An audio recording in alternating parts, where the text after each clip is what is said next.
No lo comprenden. El mundo es extremadamente desigual, más que nunca, a pesar de que hemos progresado más que nunca, a una velocidad inédita, pero tenemos la mayor desigualdad de la historia. Y la tenemos por la desidia de quienes mandan, porque el problema se arregla en origen, no es poniendo muros. Si yo tengo que salir de mi país porque me muero de hambre, me da igual el muro que haya porque lo voy a saltar. Algo que hacemos todos los días y que llamamos empleo va a dejar de existir como lo conocemos. Es la mayor revolución laboral de la historia porque va a acabar con el trabajo. Nadie está haciendo nada en Europa. Europa es contemplativa, es una especie de continente budista. Vive pensando que las cosas se arreglarán por sí solas y eso es imposible. La situación europea, ¿cuál es? Está en manos de gente muy mediocre que no entienden de esto, tienen la pasión por fastidiarnos la vida. Todos los imperios, todas las grandes civilizaciones decaen tarde o temprano, no pueden mantenerse siempre. Caerá Estados Unidos, caerán todas. Yo creo que todos los imperios ceden por la inflación. Es la impresión de billetes ahora de los dólares y euros, es lo mismo, ¿no? Eso hace acabar los imperios porque la gente se empobrece sin saberlo. Y un día descubre que es más pobre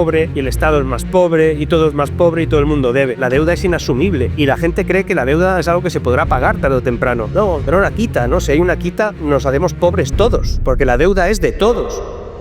Bueno, estamos con Marc Vidal, que no necesita presentación aquí en el canal. Muchísimas gracias por asistir, Marc. Estamos en el Hotel Embajador aquí en Santo Domingo, República Dominicana. Un gusto estar aquí contigo, Gabriel. Bueno, vamos a tratar varios temas y quiero que comencemos por el tema de la Unión Europea, con lo que está sucediendo en Europa, porque en los medios de comunicación, bueno, uno ve en redes sociales que hay como mucha inestabilidad, se habla mucho del tema de la inmigración, la política, como mucha polarización también.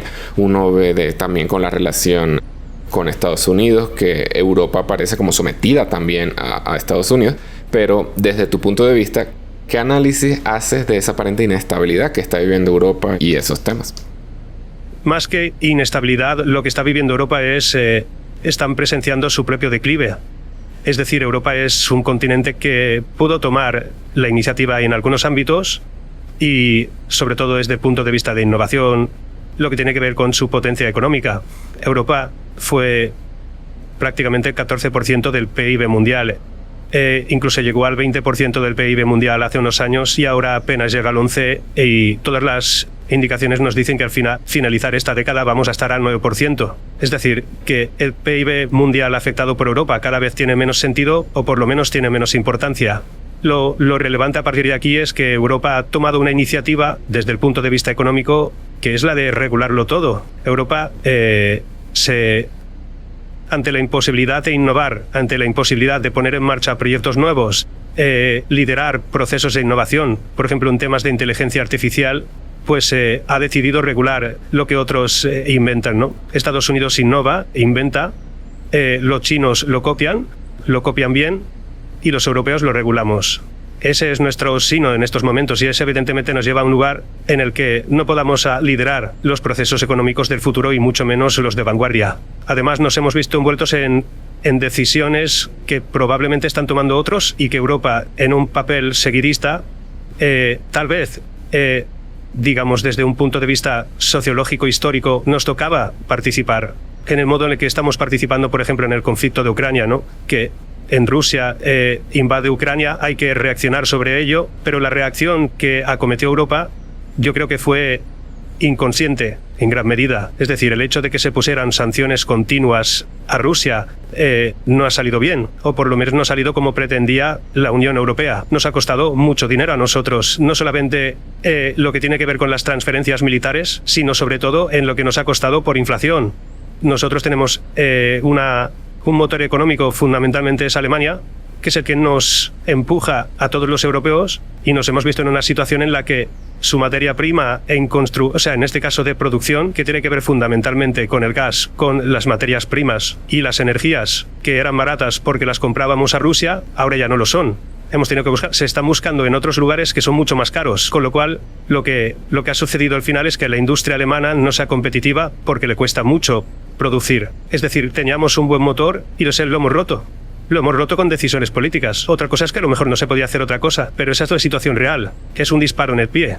Además, hemos provocado que en Rusia entre en una fase de relación y de cohabitación con otras potencias con las que todavía no se llevaba tan bien y ha creado un mundo, digamos un mundo aparte, que es capaz de sobrevivir a esa situación de cancelación que le planteaba Europa. Luego tenemos un problema los europeos, especialmente por la clase dirigente que tenemos en Europa, que son, yo creo que es una gente que se reúne cada mañana a las 8 tempranito y piensan cómo jodernos la vida a los ciudadanos. Yo creo que un ejemplo notable, yo lo he visto aquí con gran alegría, que vuestras botellas de agua, los tapones de las botellas de agua los podéis quitar. Los quitáis y ya está, la botella va a un lado y el tapón a otro. En Europa no. En Europa hay alguien que se le ocurrió que el tapón no se puede despegar de la botella, entonces siempre está enganchado. Entonces no puedes beber de la botella. Y eso es porque ellos consideran que los que reciclamos no reciclamos bien. Cuando el tapón queda en otro lugar, lo vamos a tirar en un sitio y la botella en otro. Totalmente ridículo. Creen que somos niños o algo por el estilo. Bueno, pues como esa decisión tan pequeña, tan anecdótica, que nos están complicando el día a día, porque tienes un montón de botellas que no puedes utilizar como utilizabas antes, hay alguna más de un calibre muy superior. Tiene que ver, por ejemplo, con la soga verde. Es decir, ese intento por hacer políticas sostenibles y verdes, que está muy bien porque el planeta hay que protegerlo, pero tal vez a una velocidad razonable. Y la transición que se ha impuesto a los europeos, que no se ha impuesto en ningún otro lugar del mundo, nos la hemos impuesto nosotros para ser más verdes que nadie, pero se está cargando nuestra industria. Por ejemplo, en el ámbito de los vehículos, de los carros, nosotros somos Alemania es el mayor productor y exportador, en este caso de carros de combustión. Y se nos ha obligado a pasar a la fase del coche eléctrico. Bien, pues yo conduzco un coche eléctrico. Es algo que es una adopción personal que puede ser idónea, depende de los recorridos, depende de lo que consume, depende de cómo te planteas la vida. Pero por imposición ya no es tan buena. Y en este caso la imposición y poner unas fechas máximas en las que ya no se podrá vender un coche de combustión ha supuesto que aquello que hacíamos bien los europeos, que era fabricar coches, porque los fabricábamos bien, porque en Alemania están las principales marcas de automóviles del mundo. El resto de países de Europa ensamblan esos vehículos. De algún modo u otro están en la fase productiva de esos vehículos. España, por ejemplo, es el segundo mayor productor de vehículos que ahora mismo en Europa, después de Alemania, por encima de Francia en algunos casos, durante algunos años. Y resulta que ese gran producto que teníamos, que no tenía competencia en ningún lugar, que se vende en China de forma masiva, hemos decidido que se acabó. Y que ahora se van a fabricar otro tipo de vehículos. Ese otro tipo de vehículos, los eléctricos, precisan menos gente, porque son menos expansivos en lo laboral, son mucho más fáciles de hacer, no precisan tanta innovación. Es decir, todo aquello que nos hacía específicamente mejores, lo hemos quitado o lo vamos a quitar inmediatamente, y tenemos a los chinos metiéndose en nuestro mercado. Obviamente, tienen una oportunidad y lo están haciendo. Y para evitarlo, con esto termino, para que veas la situación europea cuál es, está en manos de gente muy mediocre, que no entienden de esto, o tienen la pasión por fastidiarnos la vida. La cuestión es que ahora hemos decidido los europeos ponerle aranceles a todos los vehículos chinos, un 40%, que se dice rápido. Cuando esos vehículos venían de China, pues a un precio muy razonable, con lo cual se estaban comiendo el mercado. Los europeos preferían esos coches chinos porque eran mucho más baratos y las prestaciones similares. La excusa es que China y el gobierno chino ayudan a los fabricantes chinos. Y es cierto, ayuda a los fabricantes chinos. Pero claro, si la solución es poner aranceles a alguien que te trae cosas, que sepas que te van a poder hacer eso a ti cuando vayas para allá. Y alguien no ha pensado, o si lo ha pensado es alguien que piensa mal, porque tiene una decisión notable de cómo destruir Europa. No ha pensado que el 40% de los vehículos que vende Mercedes-Benz en el mundo los vende en China. El 40% de los vehículos que vende Volkswagen en el mundo los vende en China. BMW similar. Es decir, los grandes fabricantes alemanes ahora tienen un arancel en China que no tenían antes y se la están cargando. Y es más, los mayores defensores, y este es el país que tiene la culpa de todo, los mayores defensores de los aranceles es Francia. Francia ha dicho que tiene que haber aranceles, en este caso, de los productos de los vehículos que vienen de China. Resulta que Francia es el país que más ayudas públicas le ha dado a sus productores de siempre. Es más, cuando queman los camiones españoles llenos de fruta, los agricultores franceses, nadie les dice nada. Y es porque el gobierno francés apoya directamente, no solo con dinero, sino con políticas de acción, incluso pública, sus productores. Pero para eso no hay versión. Y eso que tú acabas de comentar me llama la atención porque se ve como, ¿sabe? Un poco esa hipocresía de lo que, bueno, las políticas que están tomando. Por un lado están ayudando, pero no se quejan de que otro no ayuda. Antes se apoyaba el tema de la globalización, libre comercio, ahora se está yendo como un poco hacia atrás nuevamente. Con el tema de la descarbonización igual, comenzó la guerra y volvieron a abrir las fábricas de carbón, así que se ven ciertas contradicciones allí, pero a todo eso hay que agregarle otro elemento que estamos viendo, que es el tema de la inmigración que está viviendo Europa y está como complicando mucho las cosas. ¿Cómo tú ves que ese factor está afectando todo lo que estamos comentando? Yo creo que la inmigración no es un problema de Europa. Europa lo vive de una manera determinada porque es muy amplia la frontera, llegan de diversos lugares, no solamente, por ejemplo, la más conocida o la que está afectando de un modo más serio visualmente lo que sucede tiene que ver sobre todo con el África subsahariana, ya que son personas que culturalmente son muy distintas a los europeos y el enfrentamiento incluso visual es muy evidente, ¿no? Pero el norte de África también, el mayor éxodo que ha llegado a Europa en los últimos años proviene de Marruecos fundamentalmente, ¿no? Que es una cosa que sorprende. Muchas veces se habla ahora mismo hay un gran debate acerca de qué hacer. De hecho, hoy que estamos grabando esto, el partido, la oposición, el Partido Popular, que gobierna en muchos lugares en España, en autonomías con Vox, que es el partido más contrario a la afectación de inmigrantes, pues han roto. Y han roto fundamentalmente porque Vox dice que no hay que repartir a los menas. Los menas son los niños que no están amparados por ningún adulto y que están ahora mismo ubicados en algún centro de acogida, y están la mayoría en las Islas Canarias, que es el lugar por el que llegan a partir de Mauritania o Marruecos, y el gobierno español ha dicho que los va a repartir por todas las comunidades autónomas que están gobernadas por el PP y Vox en coalición. El PP ha dicho que ok, los aceptamos, Vox ha dicho que no, han roto.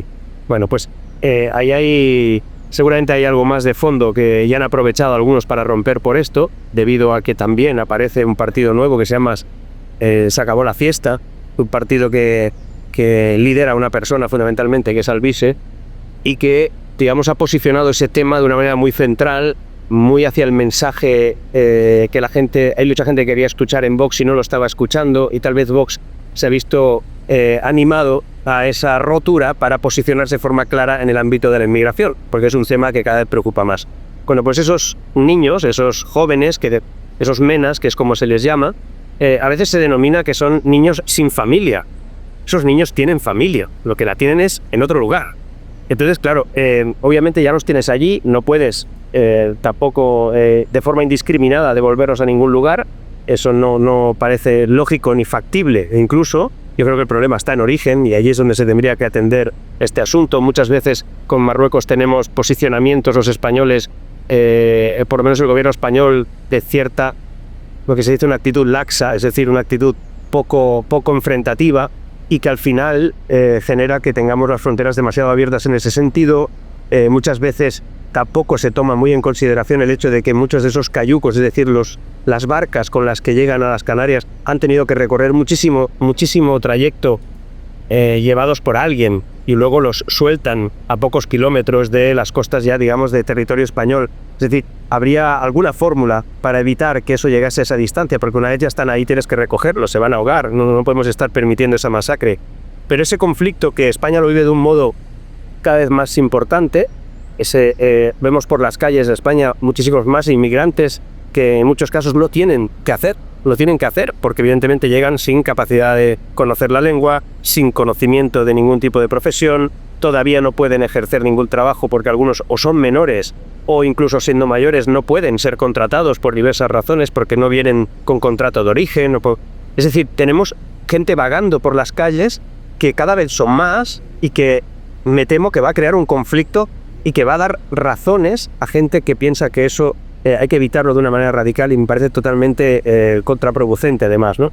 Pero nadie está haciendo nada en Europa. En Europa es contemplativa, es una especie de continente budista. Vive pensando que las cosas se arreglarán por sí solas, y eso es imposible.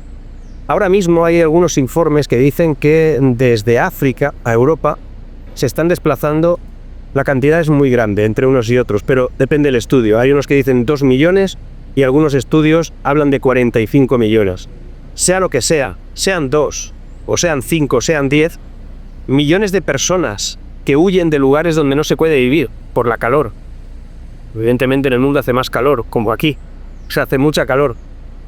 Porque no hay expectativas de vida. Porque alguien les ha vendido que en Europa es factible vivir sin nada. O sea, porque tienes ayudas de todo tipo. Cosas por el estilo. Entonces, esa huida es que precisa de 2, 3, incluso 10 años de recorrido, porque se hace a pie y se hace poco a poco y se hace trabajando como puedes o haciendo lo que puedas en cualquier lugar en los países de entremedio. Los que llegan al final a las costas del Mediterráneo africana, esos finalmente tienen que esperar 2 años, 3 años en algún lugar malviviendo hasta que se meten en un cayuco, en una barca de estas que finalmente los llevan hacia Europa. Bueno, alguien dice que esa presión migratoria va de 2 millones a 45 millones. Europa no está en condiciones ahora mismo de asumir qué significa eso.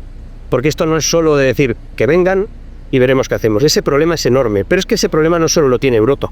Ese problema lo tenéis vosotros. Este problema lo tiene Estados Unidos. Este problema lo tienen otros países del mundo que están sufriendo probablemente el mayor problema que tiene la humanidad en estos momentos, que es el flujo migratorio incontrolado, porque el mundo se ha vuelto desigual. A alguien le da igual todo esto. A la ONU, a la UNESCO, al Sun Corda. Les da igual completamente lo que está pasando. Ellos siguen en sus coches oficiales, con sus sillones de Alcántara, su visa oro, y a vivir. Yo tengo una anécdota. Un día estaba en Madrid y habían hecho una convención, una reunión de la ONU en Madrid, y estaba allí Kofi Annan, que era secretario general de la ONU. Entonces, iba por la Castellana andando y de repente se para el tráfico, lo separan todo, paran todos los vehículos y digo, leches, ¿qué está pasando aquí? Y de repente empieza a pasar un montón de vehículos negros, limusinas, coches de seguridad, policías, motocicletas, bum, bum, bum, bum, bum. Pero no te exagero, 20 o 30. Y al final de todos ellos, o en medio de todos ellos, pasó un vehículo con las banderas de la ONU. Ahí va Kofi Annan. Ese hombre es imposible que sepa cómo está el mundo. Ni él, ni ninguno de los que trabajan con ellos. La élite que vive en ese escenario totalmente alejado de la realidad no sabe lo que está pasando. Y si lo sabe, no lo comprende. El mundo es extremadamente desigual, más que nunca. A pesar de que hemos progresado más que nunca, a una velocidad inédita como nunca. El mundo era analfabeto hace 100 años. El mundo, en términos generales, era analfabeto. Se morían a los 35 años de media en todas partes. Resulta que todo eso lo hemos superado, pero tenemos la mayor desigualdad de la historia. Y la tenemos por la desidia de quienes mandan, porque el problema se arregla en origen. No es poniendo muros. Si yo tengo que salir de mi país porque me muero de hambre, me da igual el muro que haya porque lo voy a saltar. Y si no, lo acabaré saltando de alguna manera o lo acabaré destruyendo, porque venimos muchos. No lo van a parar. Ni los que hablan de pararlo todo, ni los que hablan de que hay que aceptarlo todo. Ambas cosas son imposibles de realizar. Hay que ir al origen. Y nadie está yendo al origen. Es muy difícil, te dicen que no, hasta allí viven unas tribus, o es que allí hay unos mandatarios corruptos. Ya, con eso arreglémoslo. No les demos o busquemos la fórmula para que esas personas tengan que atender democráticamente soluciones. Es que los gobernantes hacen amigos de autócratas muchas veces porque les conviene por un tema estratégico, por un tema militar, por un tema económico. Se hacen amigos de gente impresentable. Y como son impresentables, normalmente son impresentables en lo que hacen y les da igual. Y nadie está atendiendo esto en el origen. Me preocupa, porque probablemente nadie va a hablar de ello en los próximos años. Nadie va a decir que la mayor preocupación del ser humano es la inmigración, porque es el problema que nos va a afectar a todos. Y nos va a afectar, nadie lo va a atender y probablemente va a generar acciones políticas muy tóxicas, nocivas y que no deberían de haber sucedido. Y ya sucedieron en el pasado. Y es posible que se repitan algunas por culpa de esa ineficiencia, esa inacción. Esto hay que ir al origen a arreglarlo, no esperar a que las cosas se arreglen solas. Pero también, digamos, estas desigualdades, viendo un poco a la Unión Europea directamente, hay desigualdad incluso entre los países y hay migración directamente entre cada uno de los países. Entonces me surge como la pregunta de cómo hasta ahora han logrado mantenerse unidos, digamos, bueno, aparentemente. Europa es una entelequia, ¿eh? Europa es un lugar que tuvo una opción hace unos años de que podía ampliarse, se amplió realmente, ¿no? Pero se podía haber hecho de dos modos. Una era, digamos, por incorporación, sin tener en cuenta demasiados factores, que fue básicamente lo que se hizo. Se pusieron unas medidas mínimas de cumplimiento y países pues que estaban muy lejos de cumplirlas, Bulgaria, Rumanía.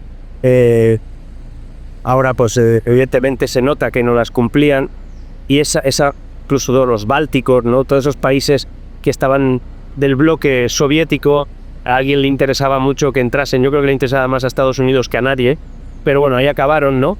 De hecho, parte de todo este conflicto que tenemos ahora tiene algo de sustancial en ese momento de la historia reciente de Europa, pero Europa tuvo que gestionar esa incorporación. Y claro, obviamente que si tú abres las fronteras dentro de un entorno, en un país que están pasándolo muy mal, tienen la opción de moverse por el resto de países, poco a poco se ha ido abriendo esa opción, pues al final los tienes. Pero también han sucedido cosas curiosas. Han sucedido cosas como que hay países, Estonia es un ejemplo, que era un patatal hace 20 años. Era un país donde no había posibilidades de hacer nada. Ahora mismo es el país más digital de Europa. Es decir, alguien decidió tomar medidas. Es decir, la política a veces funciona. Funciona si se hace de forma estratégica. Y Estonia es un país ejemplar en ese sentido, pero hay países en Europa que han superado ya en el PIB per cápita a España. Países que estaban muy lejos nos han superado. Es verdad que España, como es más grande, tiene un PIB bruto muy superior, ¿no? Pero eso ya no es una medida tampoco, por lo menos no se tiene en consideración tanto como antes. España había sido la 8ª potencia del mundo, ahora es la 14, vamos a ser la 20 dentro de unos años y estaremos por debajo de Nigeria, tarde o temprano. ¿Por qué? Porque es un tema de producción bruta. Pero cuando la aplicas al número de habitantes, también nos están superando países que era bastante impensable que fuera así tan pronto. Y eso nos llevaría al porqué. Al por qué Europa es tan desigual. En Europa hay una fase industrial, todo un entorno industrial vinculado sobre todo a Alemania, Dinamarca. Hay Francia también, ¿no? Desde el punto de vista industrial es muy importante. El Reino Unido, aunque no pertenezca ahora a la Unión Europea, obviamente lo consideramos por allí, ¿no? Del territorio. Son países tremendamente industriales. Nos estamos desindustrializando también a nivel europeo. Cada vez hay menos industria. Tampoco es seguro que la industria sea una garantía de progreso siempre. Industria que, digamos, que permite ese progreso tiene que ser tecnológicamente muy avanzada. No es lo mismo producir microchips o semiconductores que una industria que fabrica vasos de cartón. O sea, obviamente no es eso lo que nos va a hacer progresar, es lo otro. Pero aún así teníamos todo un entorno muy productivo. Y luego está el sur de Europa, que ahora es la que crece más. Curiosamente, el motor de Europa, y así lo venden, ¿no?, algunos gobiernos, somos los países del sur. Pero claro, crecemos más que nadie en el segmento actual, no en el acumulado. El acumulado desde la pandemia aún no estamos superando esos países, pero resulta que nuestro nivel productivo ahora es muy superior al, por ejemplo, en España, al de la media europea. Y eso es por el turismo. Y dices, bueno, ¿eso es malo? Pues sí, hay una parte de todo crecimiento que debe establecer un límite. Nosotros estamos rozando el límite ahora mismo de capacidad productiva con el turismo. Se calcula en el ámbito, digamos, de los países de vanguardia o ya desarrollados que el turismo que pueden aceptar o soportar es el doble de su población. Esto en Europa es como se mide. Obviamente en países, por ejemplo, caribeños, pues es diferente porque tenéis un tamaño menor, porque hay mucha más capacidad turística, porque la dependencia del turismo es histórica. Nosotros, aunque hemos dependido del turismo, ahora es mucho más. No en términos brutos, sino en términos casi sociológicos, porque genera empleo. Es el mayor generador de empleo actual. Incluso en el crecimiento que estamos hablando, 2/3 del incremento que se produce depende del turismo. Y eso tiene un problema. Y es que primero no genera un empleo de calidad, no genera un empleo con buenos salarios, no es estable y además, curiosamente, desindustrializa, es decir, estrecha el resto de sectores productivos. Es sorprendente que, por ejemplo, solo sea el 14% del PIB ahora mismo, y digo solo, y es mucho, una industria que tiene 90 millones de clientes. O sea, España acepta 90 millones de turistas, vamos a llegar a esa cifra, y solo genera el 14% del PIB. Es muy ineficiente. Obviamente, cualquier empresa, cualquier sector que tenga 90 millones de clientes, yo creo que tiene una importancia superior en el PIB, y España no lo logra. Y además puede estar inflándose una especie de burbuja, no similar a la inmobiliaria, pero sí sistemáticamente parecida.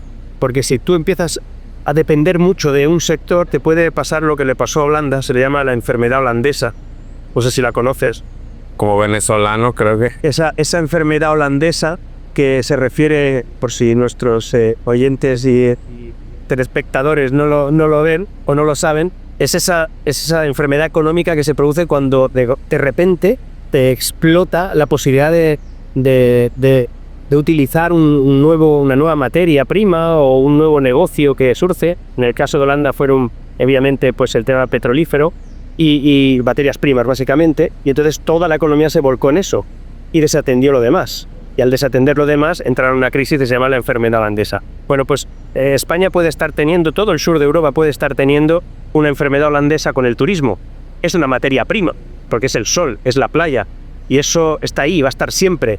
Pero el problema es que no se puede innovar mucho en eso. Tú no puedes mejorar una playa, tú no puedes mejorar el sol. En todo caso, esperemos que lo caliente más, porque si eso sucede, tendremos algún problema también. Es decir, la dependencia del sur de Europa, especialmente España por delante de todos, es una suerte que tengamos lo que tenemos, pero puede ser una desgracia.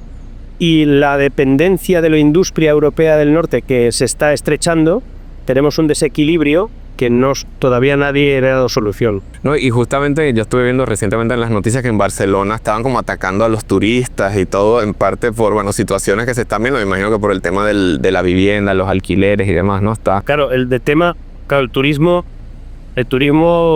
es un producto que, si pierdes el control sobre cómo lo desarrollas, cómo lo explotas, genera muchos conflictos. Genera, de hecho, conflictos en el ámbito de la vivienda, porque como además se ha planteado como un patrón de aceptación y de atracción de turistas, el piso turístico. El piso turístico es una vivienda normal de cualquier persona que la destina a alquiler vacacional, con los conflictos que eso genera, porque si en tu edificio... Claro, y muchos dicen, bueno, libertad. Yo soy un tío liberal y estoy a favor del libre mercado y tal, y estoy siempre en contra de cualquier regulación, pero en este caso hay un problema que no es económico. Hay un problema que tiene que ver con la calidad de vida de las personas. Si tú tienes un edificio, vives en el cuarto tercera, todos allí, todos trabajan a las 6 de la mañana, se van a trabajar, hay personas mayores que precisan descansar, hay bebés que precisan dormir, pero en el cuarto segunda o en el quinto tercera, de repente se convierte en piso turístico y todos los días hay una fiesta, todos los días hasta las 5 de la mañana, porque es normal que el que esté de vacaciones quiera hacer fiestas y pasárselo bien, pues resulta que tú no puedes dormir y descansar. Bueno, pues esto está sucediendo de forma masiva.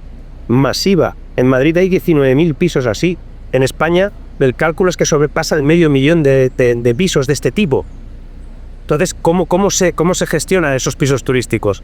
Pues la regulación no es capaz de limitarlo, se les está escapando, genera conflictos sociales, la gente no quiere turistas en su barrio. Hay también política e ideología por medio, no hay gente que está en contra del turista de por sí, porque eso es tóxico y eso además es gente que tiene dinero y por eso no tienen que venir, problema de ellos, pero se les está dando la razón, se les está dando herramientas a través del no atender el problema de los pisos turísticos. Genera incremento de costes en el alquiler porque alguien prefiere alquilar turísticamente esa vivienda que en términos mensuales valdría 2.000 euros, pero si lo alquilas de esa manera puedes ganar 8.000. Es decir, pues lo alquilas por semanas y se te lo quitan de las manos. Ese es un problema. Ahora, atacar a los turistas que no tienen ninguna culpa, no. Creo sinceramente que el turismo, cuando llega a esos niveles, tiene que procurar mejorar el tipo de turista que percibe. Yo digo que en España sobran camas, sobran turistas, pero falta precio, que para eso hay que ofrecer un servicio mejor y eso es lo que tampoco se está abordando de una manera seria. Y ahora quiero que vayamos un poquito hacia atrás, ya lo histórico, ¿no? Porque, claro, España está teniendo todos estos problemas que estamos mencionando, y Europa en general, pero el Imperio Español llegó a ser el más extenso, más poderoso del mundo. Entonces, sé que es un tema muy largo, pero ¿qué pudieras comentar respecto a cómo España, de ser eso, terminó en lo que está hoy en día? Como todos los imperios, ¿no? España sigue siendo un país increíble. Te lo digo de verdad, como español. De hecho, yo soy catalán, ¿no? Y sabes que siempre hay en Cataluña hay como una parte, ¿no?, de catalanes que rechazan el hecho de ser español. Ha crecido en los últimos años significativamente. Yo digo siempre que soy español porque soy catalán. que creo que es parte consustancial de una manera de ser español. Y es un país increíble porque hemos logrado cosas increíbles los españoles. Hemos sido el imperio más grande probablemente, ¿no?, que ha habido en la historia de la humanidad en cuanto a aspecto geográfico, y decían, ¿no?, que no se ponía el sol, ¿no?, en el imperio, pero como todos los imperios o todas las grandes civilizaciones que en ese sentido se amplían su territorio acaban cediéndolo. Lo único que sí que es verdad, y hay una tendencia que yo creo que es tóxica, perjudicial, o esa revisión de la historia que se hace continuamente, muchas veces por gente que no sabe historia, lo cual es tremendo, ¿no? Porque se suele hacer buscando un resultado concreto. No vas hacia atrás y no dices, bueno, el resultado va a ser este, es decir, nos invadieron y nos trataron mal, vamos para atrás, olvidándose de que probablemente esa persona es producto de todo eso que pasó, ¿no?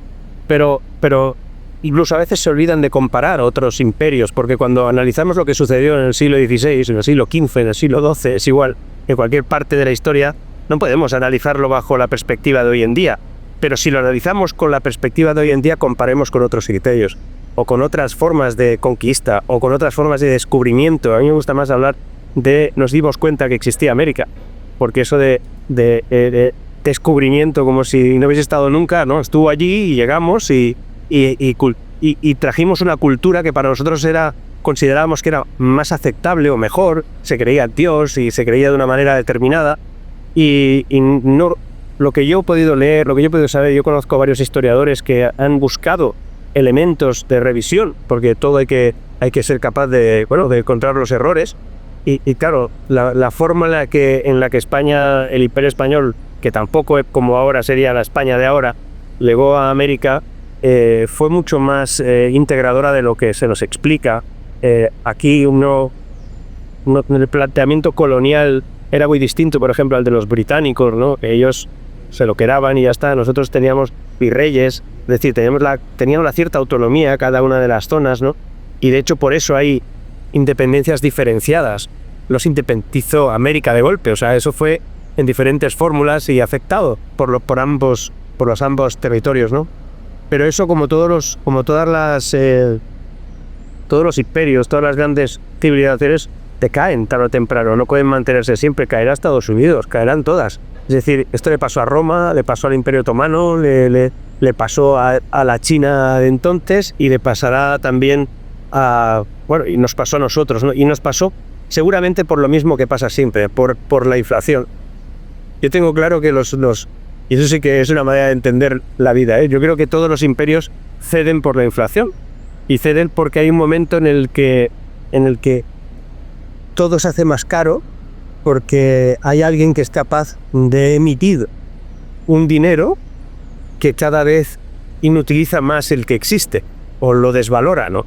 Esto lo hicieron los romanos, cogían las monedas y para poder seguir comprando cosas, cada moneda que encuñaban cada vez tenía menos cobre o menos el metal que tocaba, y entonces lo rellenaban, o menos plata, perdón, y lo rellenaban con otros metales mucho menos difíciles de obtener o más baratos. Al final el valor que tenía aquella moneda no se parecía en nada a la de hacía 50 o 100 años, los dineros, ¿no?, que eran los denarios y todas estas formulaciones de entonces. Pues al final eso hace que con más monedas no puedas comprar cosas, es la impresión de billetes ahora de los dólares y euros, es lo mismo, ¿no? Pues eso hace acabar los imperios, porque la gente se empobrece sin saberle. Y un día descubre que es más pobre, y el Estado es más pobre, y todo es más pobre, y todo el mundo debe. Y luego hay otra formulación de esas posibilidades de caída de los imperios, que tiene que ver con la abundancia. La abundancia hace que los gobiernos caigan. Fíjate, hay una prueba. O sea, el otro día leía un experimento que se ha hecho con ratas. Lo había hecho un científico y lo ha hecho muchas veces para ver si solamente sucedió una vez. Y es que ubicó toda una colonia de ratas en una fábrica o un laboratorio, pero muchas. Las puso allí y a todas las alimentaba. A todas las alimentaba bien y a todas les proporcionaba todo lo que necesitaban. Esto se lo escuché a Lunatic Hoy, creo que es alguien que admiro mucho y que explica estas historias, las explica muy bien. La verdad es que ubicó ese científico a esas ratas, les daba de todo, y dices, bueno, entonces vivirán siempre, pero dejaron de reproducirse, se estresaban, se deprimían seguramente, y la colonia desaparecía por la abundancia, no precisaban nada. Resulta que lo probó 17 veces, y las 17 veces la colonia desaparecía. Las sociedades que viven en la abundancia, en el te lo doy todo, pueden ser parte de, o puede ser uno de los problemas que pueden generar esa caída de los imperios. Y esto me lo llevo yo siempre a un debate, que es el de la renta básica.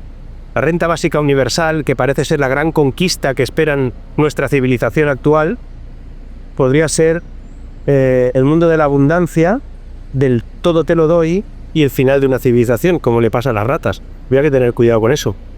Bueno, y ahora justamente, ¿de dónde salen esas políticas? Quiero que entremos un poquito en la actualidad. Los centros de poder actuales, que se habla mucho, ¿no? Que el Club Bilderberg, que el Foro de Davos, está ahí, no sé qué. Pero uno ve quiénes están allá y pues claro, hay políticos, hay grandes empresarios. Pero uno ve que hay mucha como concentración de poder económico que ahora incluso, personas individuales, Bill Gates, por ejemplo, etcétera, tienen aparentemente más poder, George Soros y tal, más poder que estados directamente influyen sobre las políticas. Pero ¿cómo es que han concentrado tanto poder de estas personas? Básicamente por las relaciones que les genera el dinero, ¿no? Y luego lo que produce. Por ejemplo, hay quien produce tecnología que acaba dependiendo medio planeta de ello, y hay quien produce sistemas de inversión que acaban dependiendo medio planeta de ella. Yo estaba allí, estaba en alguna ocasión en Davos, por ejemplo, y la sensación que tienes es que sí, ahí se deciden cosas, hay gente que tal, pero debe haber otro lugar, me quiero decir, porque si es ahí, no veo yo que sea factible que ahí lo decidan. Debe haber otro hotel, otro lugar, a 2 kilómetros, no lo sé, pero allí no. Lo del Club Bilderberg pues es algo similar, ¿no? Hay un club que publica lo que van a discutir, la gente que va, y luego debe haber otro grupo, ¿no? Debe haber otra, como más reducido, en el que ya no puede ir cualquiera, en el que se establecen cosas. No creo mucho en las fábulas judeo-basónicas y sobre que ahora mismo hay una élite que dirige con... No, lo que sí que hay es gente que aprovecha las tendencias y que tiene índoles, tiene la capacidad de influir. Eso sí que creo. Y creo que pueden influir en gobiernos. Obviamente, quien se crea que quien gobierna Estados Unidos es ese pobre hombre que saluda al espacio, que se equivoca continuamente, que no sabe dónde está, que es lastimoso verlo, sinceramente. Yo creo que alguien tendría que hacer algo de verdad, ¿no? Pasa que como todos tienen miedo y que diga algo, lo van a echar, lo va a poder correr en la carrera a presidente, pues nadie dice nada. Y está pasando el tiempo y Donald Trump está allí sentado diciendo, esto va a ser un paseo militar. O sea, voy a ganar seguro. No sé si llegará al final de noviembre o no, pero la cuestión es que obviamente ese señor no manda. ¿Quién manda? Pues manda gente de influencia que tiene la capacidad de obligarle a firmar, o decirle haz esto, o di esto cuando salgas.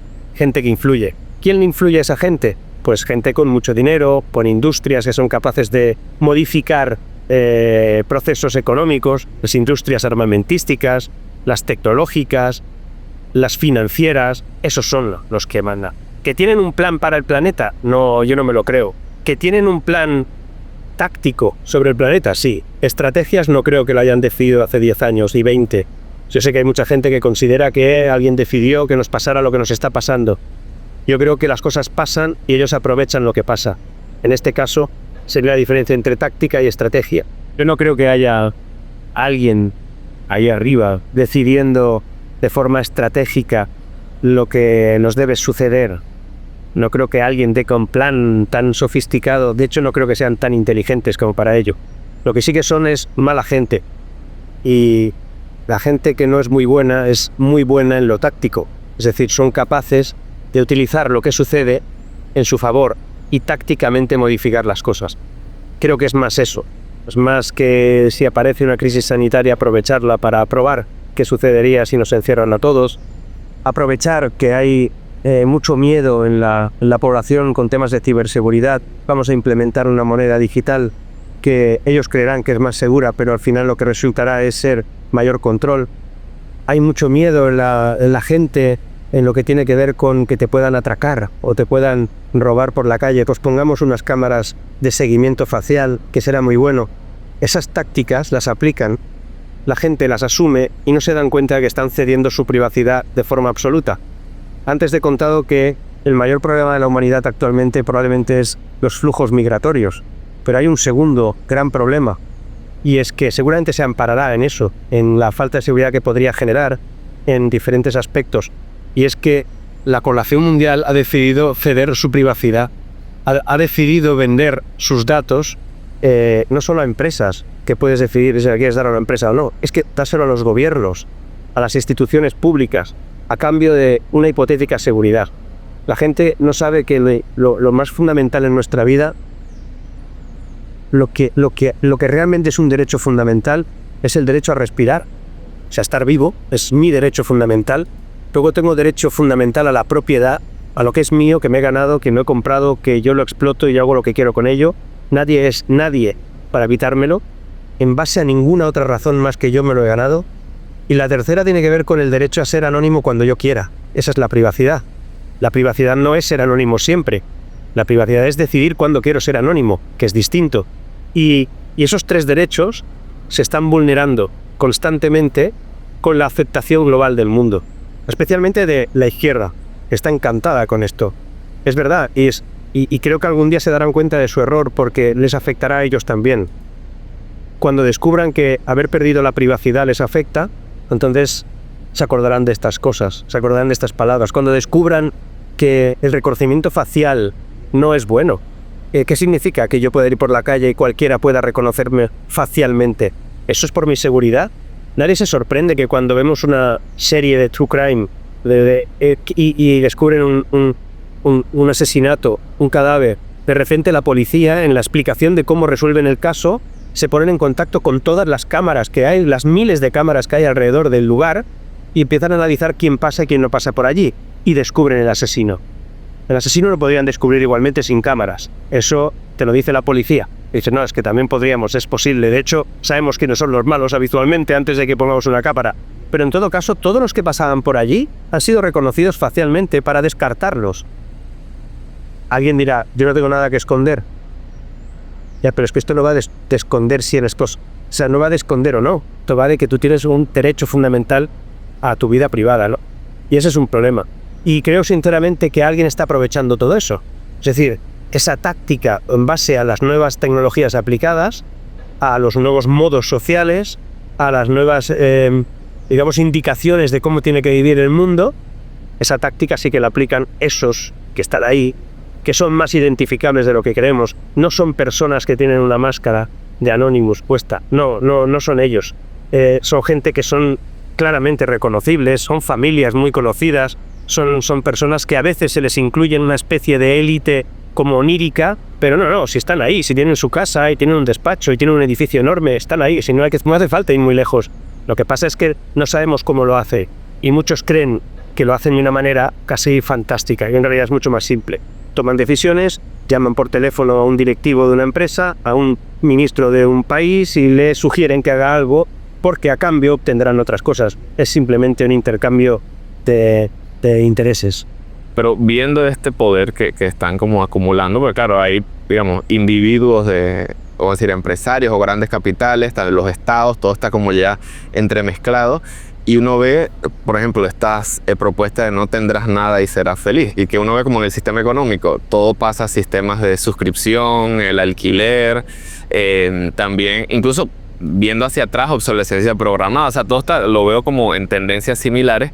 Pero se puede seguir hablando de que esto es capitalismo, ¿no? Porque han surgido términos como tecnofeudalismo, por ejemplo. ¿Qué visión tienes tú respecto a eso? Hay un error de partida. Normalmente se le cataloga capitalista a aquel que consume. No, yo me parece...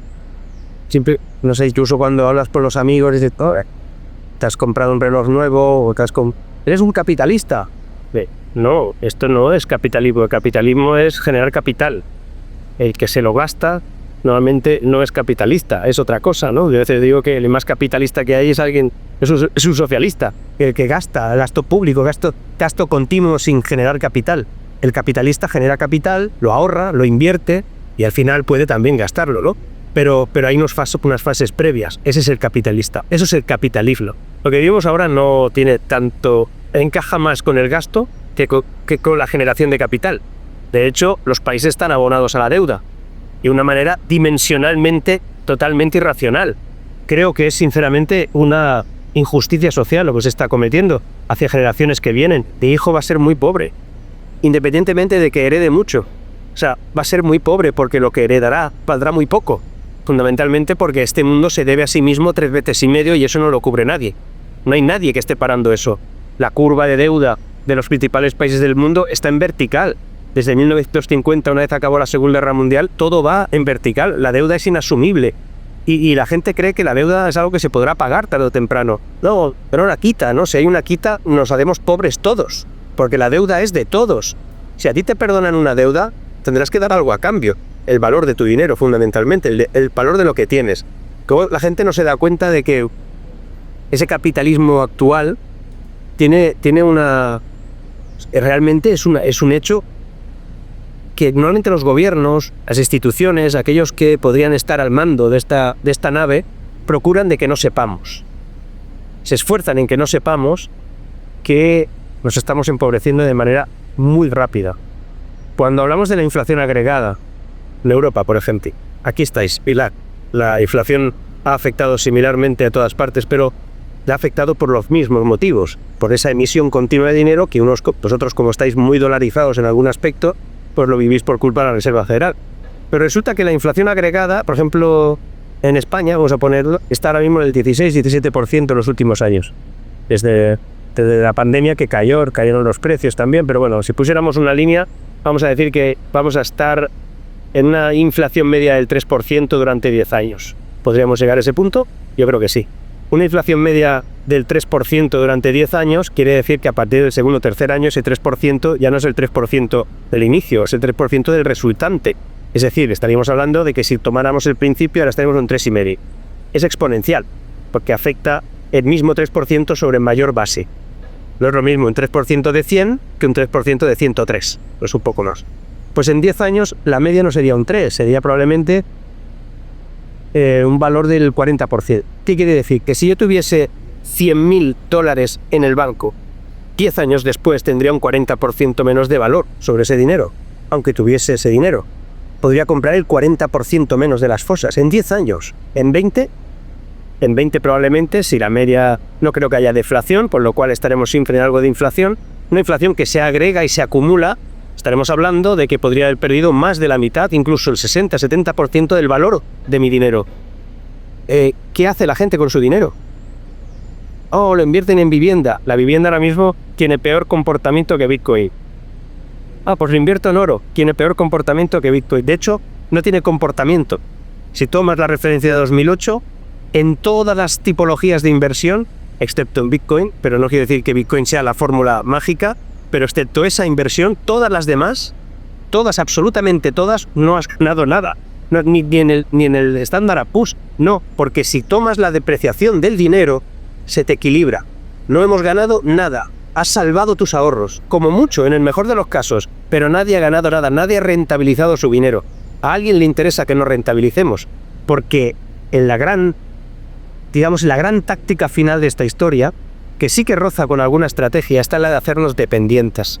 Y aquí aparece nuestro amigo Klaus Schwab, que es el ideólogo del World Economic Forum, de Davos. El señor fue el que dijo: no tendréis nada y seréis felices. ¿Qué quería decir con eso? Básicamente quería decir lo que iba a pasar. Y eso sí que ya era en plan. El mundo se está volviendo suscriptor. ¿Por qué? Se está volviendo suscriptor, se refiere a que contratamos cosas que no son nuestras. Vamos perdiendo la capacidad de tener propiedades. Con lo cual alguien tiene que vendernos la película de que es mucho mejor ser suscriptor. De esa manera no te sentirás pobre. Creerás que tienes de todo y no tendrás de nada. Yo escribí un libro que se titulaba Contra la cultura del subsidio, ya hace muchos años, y a esta sociedad la denominé microburguesía low cost. Nos creemos burgueses, creemos ser medianamente clase media, pero en realidad no tenemos nada. Tenemos muy pocas propiedades, que se nos rompen las gafas, entramos en crisis. Mientras todo sea equilibrado, estaremos bien. ¿Qué pasa ahí? que si alguien te dice que tranquilo, aunque no tengas nada, aunque no seas propietario de nada, y solo seas usuario de todo, serás feliz, porque tendrás de todo. Yo me encargaré de que tengas de todo. Yo seré el propietario y te lo ofreceré. Y eso sí que está sucediendo. Pero está sucediendo porque como debemos tanto, no podemos comprar. El mundo, Al no poder comprar, hay que decir a la gente que es suficiente solo con acceder, no con tener. Y se puede ser feliz así. El problema viene al final. Y es que si toda tu vida has solo accedido, no has sido un capitalista, no has podido acumular capital, no has podido ahorrar, no has podido invertir, eres más pobre. Y dependerás de que el Estado, las administraciones, te mantenga. Habrá un momento en el que tú ya no podrás generar capital, ni podrás acceder a la suscripción de todo, ya no podrás. Y a partir de ese momento te conviertes en un ser dependiente, al máximo nivel. Si tiras para atrás y no te esperas a los 70 años y dices, bueno, no encabronaré mucho al Estado, no le enfadaré mucho, que me pide más datos sobre mí se los daré, y así hacia atrás todo lo que puedas para que ese final esté garantizado.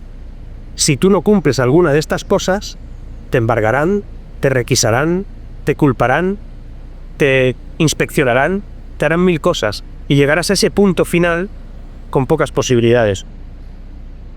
Las CBDC, que son las monedas digitales emitidas por los bancos centrales, aquí estáis en Dominicar ahora tratando ese tema. Tuve una conferencia hace un día sobre este tema, hace unos días sobre este tema, y yo les recomendé que no las adopten, ¿no? Que antes de adoptar CBDCs hay otras cosas que hacer mucho más importantes. Las CBDC, mucha gente las va a adoptar pensando que es la garantía contra la inflación, porque se podrán programar, que será el mayor control económico posible para que no haya crisis, los bancos no podrán quebrar. Todas son las cosas buenas que nos dirán, posible que haya alguna de ellas que se puedan cumplir, pero ejerce o le proporciona el mayor control posible a las instituciones económicas y políticas. Si tu dinero puede ser trazado desde el momento en que se crea hasta el momento en el que te lo gastas, todo eso que hagas quedará registrado en algún lugar, y eso es control. Si a eso le sumas, por ejemplo, en Europa estamos practicando ahora, o vamos a tener un identificador digital, lo que se llama DNI, el Documento Nacional de Identidad, pero digital y europeo, todos tus movimientos, todas tus transacciones, todas tus acciones quedarán registradas de algún modo. Ellos nos dicen que no se va a hacer, pero yo me dedico al mundo de la tecnología, cómo la economía afecta a la tecnología, o cómo la tecnología afecta a la economía, y tengo por experiencia el conocimiento de que todo lo que la tecnología pueda hacer, lo va a acabar haciendo. Cuando te dicen, aunque se pueda hacer, no lo haremos, no es real. Se puede hacer, se acabará haciendo. Tenemos experiencias muy cercanas. Se nos dijo que nunca nos enterrarían en casa a todos, nunca nos prohibirían, nunca perderíamos, digamos, el derecho fundamental al movimiento. Y se paró el mundo. Nos encerraron a todos. Se nos criticaba desde los balcones a quien salía a tirar la basura en una hora que no tocaba. Los vigilantes de balcón, la policía social esta que se montó, esa vigilancia, ese experimento, que obviamente hubo una crisis sanitaria y obviamente que pasó lo que pasó, se utilizó para probar cosas, estoy convencido. Y una de ellas fue esa capacidad de control social. Bueno, pues el siguiente paso es por el uso de la tecnología. Y por el uso de la inteligencia artificial, sí se le regula. Si no se la regula, no habrá control.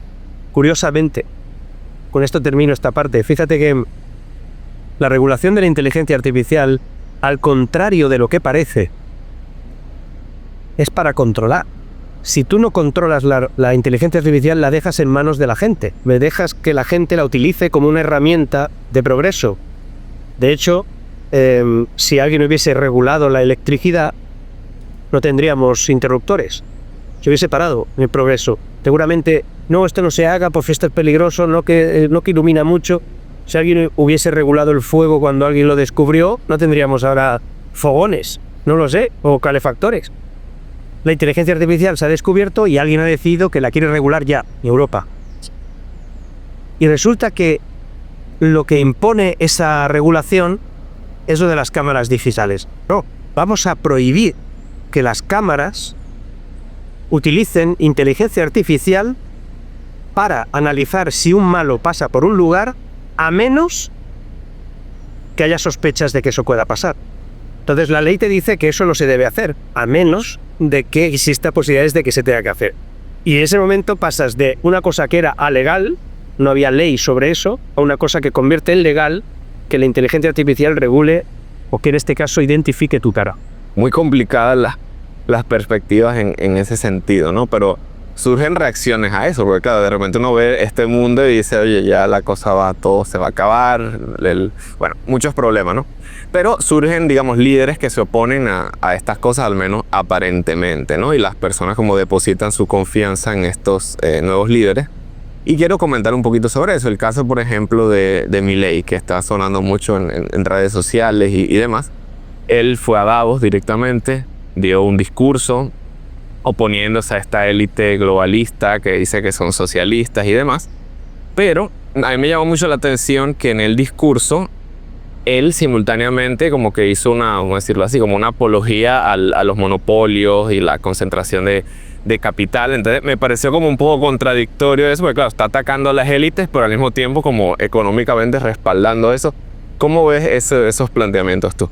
Supongo que cuando llegas al poder descubres que dependes de otros poderes, ¿no? Y a lo mejor hay que modificar el discurso. Yo de todos modos creo que tienes razón en una cosa, es decir, cuando alguna vez, años antes de que llegase con la versión Milei, ¿no? Con el huracán Milei, y decíamos que algunas de estas élites o estos poderes, ¿no? No tan en la sombra, repito, son mucho más evidentes de lo que la gente considera. Es cuestión de leer o de ver lo que dicen. Y dices, ¿cómo puede ser que esta gente sea socialista? Es que no lo son en lo económico. Entonces ahí es donde a veces no nos damos cuenta. Lo son en lo que significa el control que generan a partir del poder económico. Ellos no hablan de destruir el capital, viven de él. Ellos no hablan de conformar sociedades pobres, ¿no? Ellos ahora mismo no es el problema, no es un problema de lo que ellos pueden producir o no. Es que ellos, al haber descubierto que tienen cierta capacidad de control, bueno, ese control lo quieren ejercer, es normal, por eso son élites, ¿no? Ese control solo es equiparable a lo que hacen la socialdemocracia, los socialistas, es decir, esa sensación de que lo colectivo es principal por encima de lo individual, que ellos no ejercen en modo particular, pero sí en sus grados de interés, sí que aplica, es decir, sí que son socialistas en eso, en lo colectivo, en el cómo les da igual empobrecer a toda una población, porque en gran medida son impulsores de esa deuda, son parte interesada de que la deuda se mantenga. A ellos ya les va bien, muchas veces son los que estimulan que se declare más deuda o que se incremente o se imprima más moneda y billetes, porque muchos de ellos son propietarios de bancos. Entonces, si un banco hay que salvaguardarlo, muchas veces es con liquidez, esa liquidez solo sale de un mismo lugar. Que estamos en un mundo muy loco, porque cada vez que hay un problema financiero en el planeta, sale alguien que dirige un banco central en Europa o la Reserva Federal de Estados Unidos y dice que tranquilos todos, que la estabilidad está garantizada porque tenemos herramientas para que los bancos no caigan. Supongo que nadie se ha parado a pensar que cuando dicen eso se refieren a que le van a dar a la impresora otra vez. Entonces sí que pasa que nos vais a empobrecer de nuevo. Cada vez que sale Christine Lagarde o cada vez que sale el de la Reserva Federal de Estados Unidos y diciendo que tranquilos, que esto lo cubrimos, como pasó con el Republic Bank, o bueno, el First Republic, o lo que pasó con la VS, o con la banca suiza. Es decir, cada vez que ha pasado algo y te salen diciendo no os preocupéis que esto lo cubrimos nosotros, no, tú no lo cubres, lo cubrimos nosotros, porque cada vez que imprimes para que eso no pase, estás desvalorando mi dinero.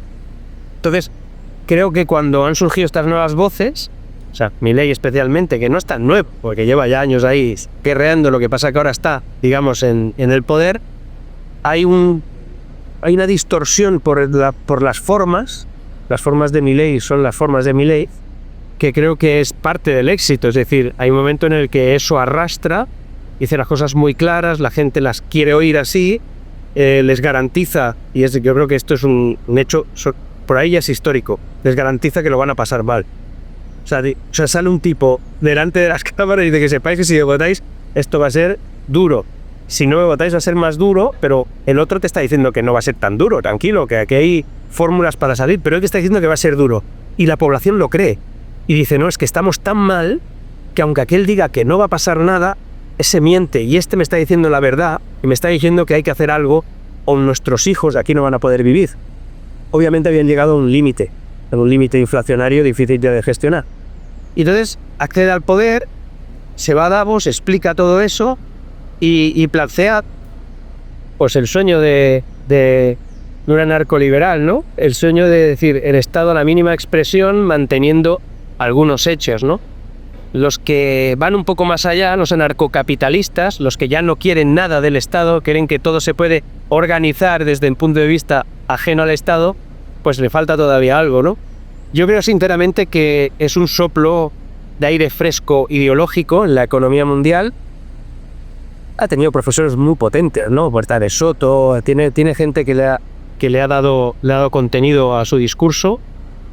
Es muy bueno trazando la explicación económica, explica claramente cómo en la teoría muy bien los sucesos económicos. La práctica hay alguna parte que ya le está saliendo bien. Creo que era la parte más sencilla, a pesar de que ellos digan que no, pero creo que era la parte más sencilla, la que tiene que ver con atajar la inflación, con poner el déficit público en un punto determinado, porque si tú recortas los gastos públicos, a pesar de todo lo que pueda estar pasando, al final lo consigues, ¿no? Pero va a ser más largo de lo que la gente cree, o de lo que ellos saben que va a ser más largo, y van a tener que jugar con la mercadotecnia, con el discurso, con el amortiguador social que van a tener que aplicar de vez en cuando, porque si no habrá un conflicto social, y luego sobre todo con una oposición totalmente irresponsable que va a procurar de que nada de lo que se plantea llegue a término. La gobierno que ha habido, todos los regímenes que han habido desde ese lado en Argentina han sido tremendamente autócratas en el fondo, irresponsables, han procurado por ellos y no por la gente. Ahí está el efecto. Entonces no creo que vayan a cambiar, creo que van a seguir haciendo lo mismo, y por destruir a Milei me será igual destruir a Argentina.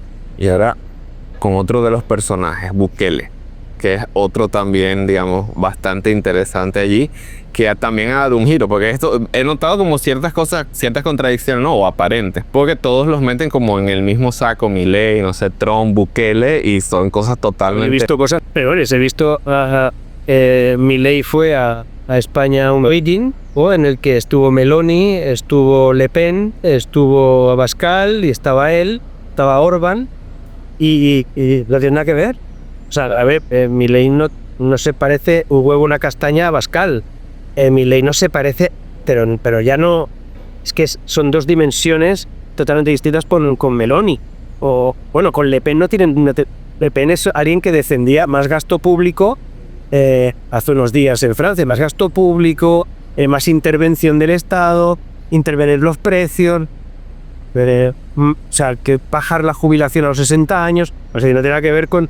Entonces, ¿qué hacían juntos? Según Milei, lo que hacen juntos es pelear contra el socialismo, pero claro, yo creo que Milei a veces se confunde, porque estás junto a unos que dicen que luchan contra el socialismo con políticas socialistas. Lo único que se diferencia entre los socialistas es en la política migratoria, en temas sociológicos, aborto, no sé qué, pero al final en lo económico Le Pen es más socialista que Merenchon. Y bueno, y justamente en ese sentido lo que estoy viendo, por ejemplo, el caso de Bukele, ¿no? Que se dice mucho, como que está siendo un ídolo en cierto sentido por sus políticas, pero ahora uno ve entrar el segundo mandato y está hablando de controles de precios, amenazando a los empresarios y tal, pero siguen como dentro del mismo campo. Entonces me parece un poco a mí que esa distinción, ¿no? Izquierda y derecha como que está... No sé si a mí me sorprendió, ¿no? Pero bueno, los segundos mandatos suelen ser malos. Los segundos mandatos cuando son por aclamación popular, y más que en el caso de El Salvador, que ha habido un cambio, o no lo sé, no se sabe ya, legislativo, constitucional, para que pueda repetir, cuando sucede con el 90% de la votación, que eso ya denota que, o sea, este señor está elegido por Dios, o es tan inteligente que ha sido capaz de contentar a todo el mundo, o ha hecho algo que ha conseguido erradicar un problema que tenía todo el mundo. El principal problema que tenía El Salvador era la seguridad, lo ha erradicado. Yo he ido a El Salvador yo tuve cuando estaban las maras y ahora, he ido muchas veces, y la verdad es que no tiene nada que ver. El país no tiene nada que ver, y eso supongo que la gente pues lo ha querido agradecer. Pero los segundos mandatos con tanto impulso suelen ser malos por experiencia, ¿eh? Mirando la historia del mundo, descubres que esa repetición con ese aval te da como alas para hacer cosas que consideras que no las hubiese hecho antes. Incluso puede distorsionar tu visión de la realidad, crees que eres infalible o crees que todo lo que tú decides acaba siendo bien. Y en el caso de Bukele, que tomó una decisión que desde Europa no se entiende, lo de encerrar a 60.000 personas, creo que son 60.000 personas, las cárceles, con discursos incluso de si ustedes le dicen a los de fuera que hagan algo, ustedes no van a comer, y que no les voy a dar más que un plato de arroz y a ver cómo y que venga aquí quien quiera de derechos humanos, que vengan aquí a arreglarlo, les exportamos delincuentes, todo eso, ya. Hay una fina gasa que entre el ejercicio efectivo de la seguridad y el saltarse los derechos humanos. Yo creo que todos los tipos que están ahí dentro, todos, si se les ha juzgado o si se les ha detenido en base a unas pruebas claras, todos merecen no solo estar ahí, sino enterrados bajo tierra algún día. O sea, son gentuza. Pero ¿estamos seguros de que eso se ha hecho correctamente? ¿O solo se ha conseguido la seguridad en las calles a través de una política muy dura que no sabemos qué garantías tiene? Yo confío en que sí, pero son 60.000, El país tiene unos millones que tiene de habitantes, es muy pequeñito, y 60.000 son mucha gente para la gestión que se acaba de hacer. ¿Habrá errores? No lo sé. Por tener un tatuaje ya eres culpable. ¿Cómo se ha medido eso, no? Las maras han sido desarticuladas. Yo he denunciado aquel de allí. ¿Todos los procesos que se han llevado a cabo están correctos? Confío en que sí. Creo que sí, pero me deja siempre esa duda del ejercicio tan autoritario, ¿no? Tan autócrata en este sentido. Lo que pasa es que hay que también ir al lugar. Lo vemos desde Europa, otros países que esto no lo hemos tenido que desarrollar así, nos parece una locura, o les parece una locura, pero si has estado en El Salvador, algo había café. En El Salvador. En Ecuador ahora están diciendo algo hay café, porque muchos han ido para allá, ¿no? O sea, muchos han ido para Ecuador. Entonces, esa medida es controvertida, pero probablemente era la única que se podía hacer. A veces, ese límite. Y entonces viene la segunda parte, y es, si yo ya he hecho algo que ha ido bien, en términos generales, la opinión pública me lo avala, las cifras de delincuencia me lo avalan, tengo un país más seguro, hay otro problema, que es la inflación. Hay problemas económicos en mi país y hay que cambiar. Y toma medidas.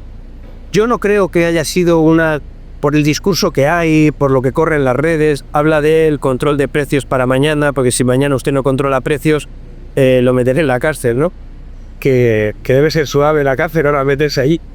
Creo que no es tanto eso, no es tanto la intervención de precios, que sí, que también lo es, sino que advierte a alguien en concreto, advierte a algunos empresarios en concreto.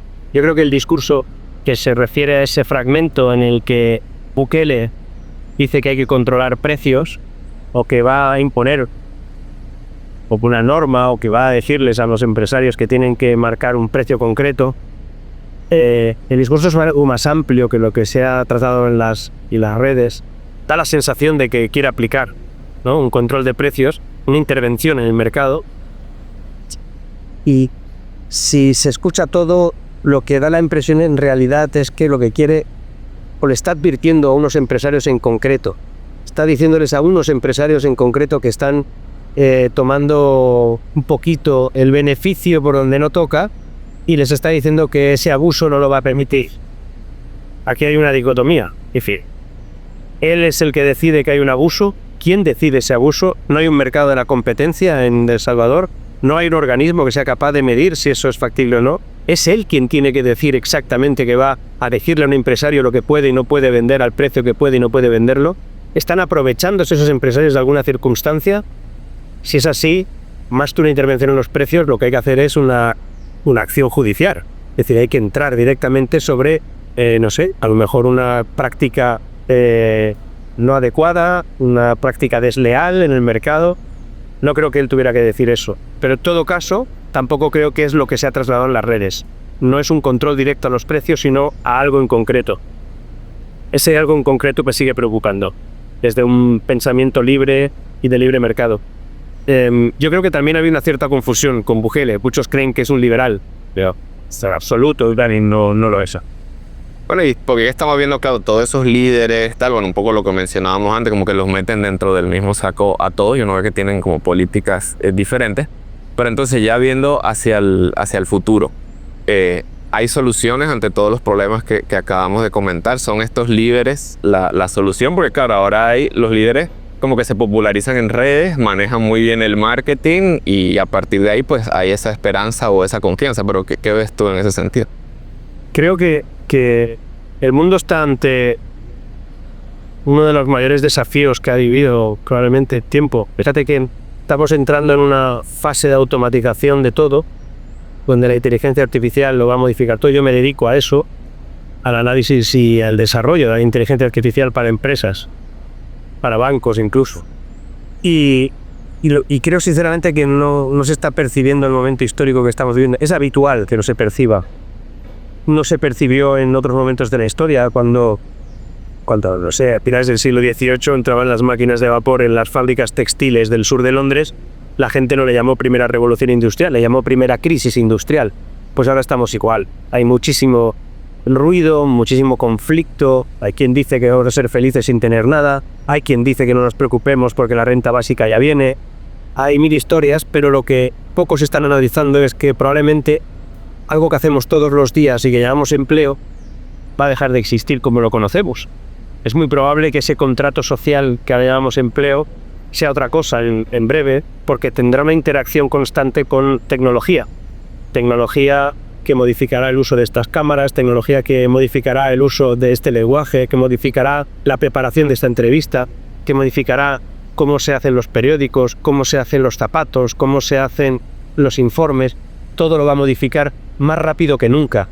Ese gran cambio sociológico, económico, tecnológico, nadie lo está atendiendo. Ese es el gran problema, pero a la vez es la gran solución.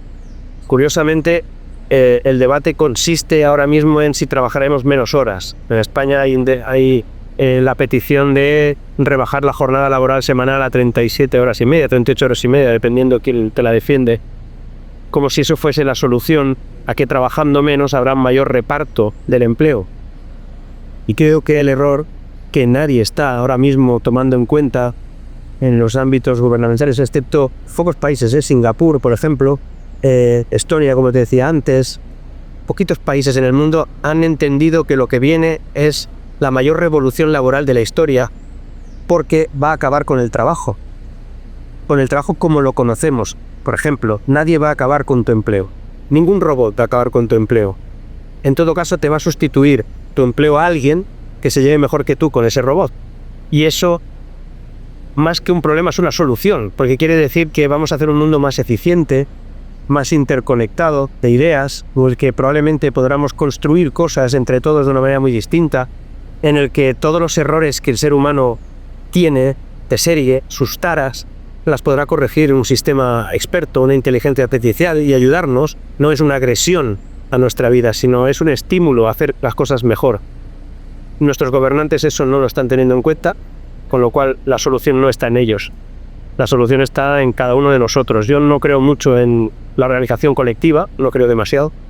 No creo en los partidos políticos, no creo en las asociaciones para luchar con... No creo en nada de todo eso. Creo en la capacidad de cada individuo de hacerlo. Y si en esa capacidad de hacerlo aparece otro que hace lo mismo que yo, ya somos dos. Pero yo no me he asociado con él. Tenemos el mismo destino, la misma carrera, el mismo planteamiento, pero no vamos juntos. Creo en que el individuo tiene que tener una revolución íntima propia y trasladarla luego. Cuando eso lo hace mucha gente, las cosas cambian. Las grandes revoluciones no se produjeron juntándose todos, yendo contra alguien. Las grandes revoluciones sucedieron sin ir contra nadie, cuando cambió la percepción de todos ellos de que las cosas eran distintas. La revolución industrial no se produjo porque alguien decidió poner una máquina de vapor en el lugar. La revolución industrial generó que la gente trabajara en lugar de 16 horas, trabajase 8. En este caso sí que la reducción tenía sentido porque lo otro era esclavitud. Pero trabajar 8 horas, un tercio de tu día, no parece tan irracional. Lo que seguramente va a cambiar es que esas 8 horas van a pasarse mucho tiempo aprendiendo cosas en lugar de ejecutando cosas. Yo creo que el mundo puede ser mejor si nos olvidamos de quiénes lo están dirigiendo. Bueno, Marc, muchísimas gracias por esta entrevista, por tu tiempo y por estar aquí en República Dominicana.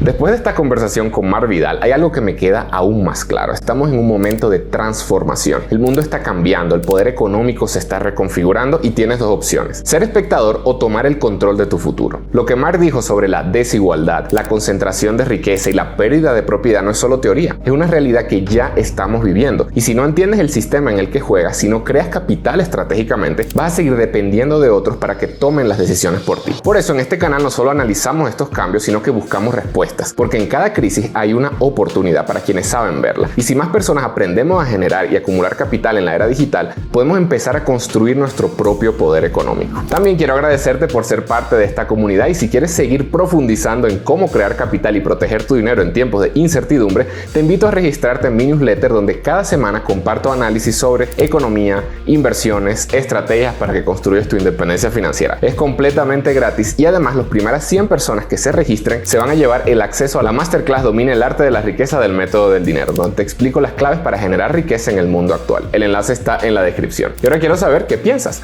¿Cuál fue la parte de la entrevista que más te hizo reflexionar? Déjamelo en los comentarios, te leo y nos vemos en el próximo episodio. Soy Gabriel González Florentino, el economista y youtuber, y recuerda que todo sistema tiene su método y el método funciona.